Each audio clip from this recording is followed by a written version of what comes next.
doubts that it was the right thing to put Jos at the top of the order in the form he's in, but he's handy that he's coming through it straight away. Yeah, it is. I think it's more the timing and opportunity that presents itself at the moment with the World Cup being 2 years away. It's a nice time to experiment. We're lucky at the moment. We've probably 5 out of the top 6, well, probably 6 out of the top 7 that could open the batting, and try to find the right combination that's going to win us or make us compete in a world tournament is the ultimate goal. What that combination is, we're not quite sure yet, but we'll keep experimenting and hopefully come up with a plan and something that we can stick with for maybe 12 months next year, in the lead into the 2020 World Cup. Yeah. In the chase, I don't know if you were getting twitchy when the finish was going, but it just proves the narrow margins of this game. We've caught inches inside the boundary. Yeah, massively, and he struck it really well. He hit it into the wind. I think the wind held it up a huge amount, and Adil holding like his nerve to throw it up there and make it turn. But sort of make that full shot happen would have been easy for Australia just to knock that over and try and get through it. But I probably thought the rate was at a stage where something was going to happen. That was the reason I brought Adil on at that time. What was the thinking behind you coming in 3 ahead of Alex? Yeah, they just turned to their leg spinner, which I thought might have made him bowl more often at that period as opposed to holding him back and bowling into the long boundary towards the end. It's a ploy that we use with Adil to bowl him later on, and we find that we take wickets with him later on. So it was sort of to nullify that. I was down to about a 5 normally, but it was just one of us get going. Pete? You heard JL. Is he dreaming? Can Australia put it back together in 12 months? It's up to them.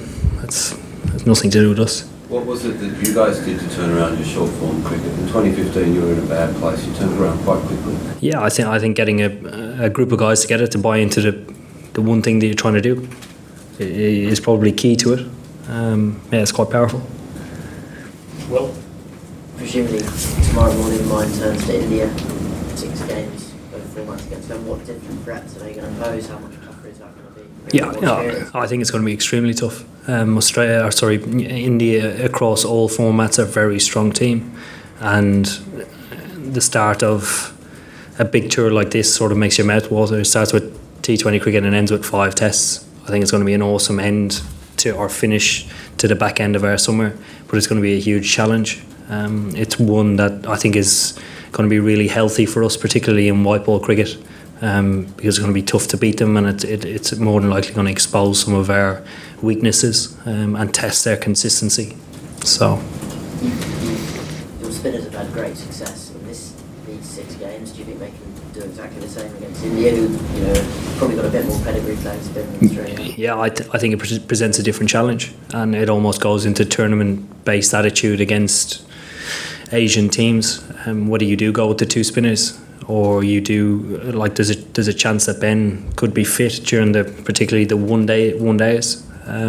So if he does come back into the side, he obviously brings an extra seamer into the option of a seamer. If he doesn't, we might look into a different balance of a team if their 2 spinners won't work. The crowd here was noisy again tonight. Do you feel like they give you that extra advantage? It can't be easy as the away team. Yeah, I don't think it's ever easy coming to Edgbaston.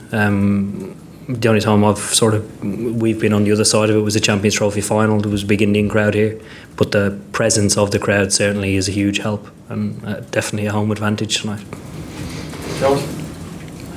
Did you hear Justin Lager's comments when you came in there? He's obviously been full of praise for England in a way that we haven't always heard Australian coaches be. It's sort of unique territory, really. I just wondered what your reaction was, how you felt listening to that. Yeah, I think Justin's a world-renowned coach. I think you don't get that sort of reputation if you're going to paper over cracks. I think being honest as he can and moving forward is the best way possible. I meant it as praise of England, really. All right.